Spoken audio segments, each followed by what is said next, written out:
HTC kicks off November with a new flagship phone launch. It has the Taiwanese company's biggest screen to date, encased in hardware that finally feels as polished and modern as the M7 and M8 did back in the HTC glory days. This is the HTC U11 Plus, with a huge screen, an enormous battery, and unfortunately, little chance of a US launch. Let's take a closer look.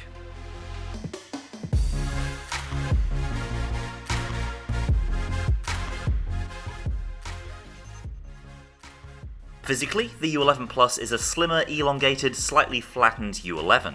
Taller, a bit less curvy, and easier to hold onto than its forerunner.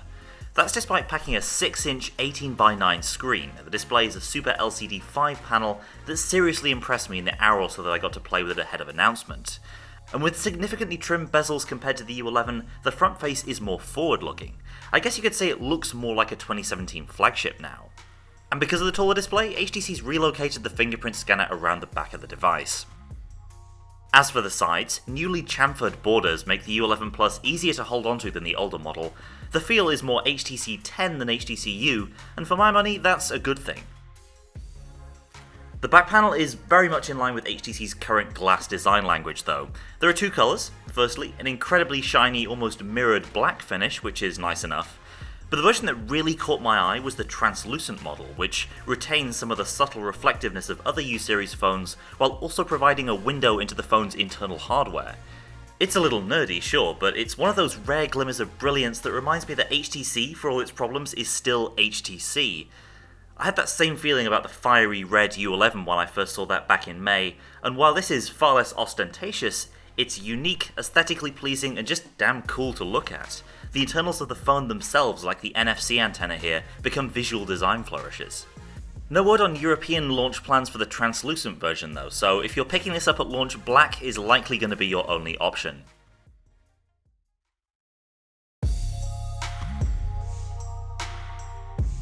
The spec sheet is almost a mirror image of the U11, with some small but significant tweaks.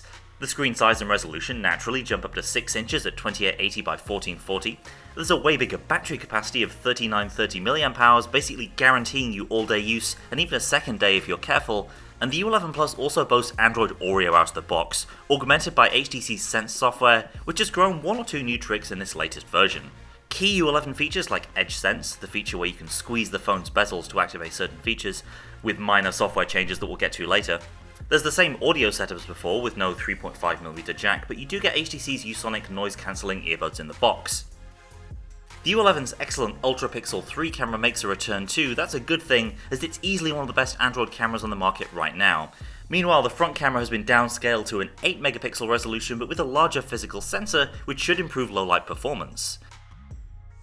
Storage and RAM comes in 4+64 and 6+128GB configurations, and this time, finally, the UK will be getting the higher spec model. So, like I said, the U11 Plus will be the first phone to run HTC Sense and Android 8.0 Oreo, and HTC's UI has undergone some small changes to bring it in line with the new version of the OS. Some of these are cosmetic tweaks, like the move to squircle icons for many of the apps in the launcher, but there's also a new rotary menu that pops up when you squeeze the phone at the home screen. Two wheels of app settings and shortcuts pop up, and these can be anchored to either side of the display for easy one-handability. How useful will it really be though? I'm skeptical, but we'll have to wait and see. HTC was sure to hammer home that the firmware that you see here isn't final, and so we're not allowed to show you any of the HTC software besides the home screen and this navigation wheel. In any case, if you're familiar with the U11 software, you'll pretty much know what to expect here. Not a lot has changed. Although many of its improvements may look superficial, the HTC U11 Plus feels like a substantial step up from the U11. From the front, it now looks like a phone that belongs on store shelves in 2017. Yet, ironically, it's stuck with a geographically limited release and lack of carrier support. Even in the select countries that it's coming to, like the UK, you'll need to buy it from HTC directly. The phone gets a lot right, but HTC's business challenges are still major obstacles for this phone. The U11 Plus won't be coming to the US anytime soon, but in the UK it'll sell for £699, which gets you the 6+128GB variant. Sales begin November 20th, and we'll have more to say on this phone soon, so be sure to subscribe and head to androidcentral.com for more coverage. Thanks for watching, and I'll see you next time.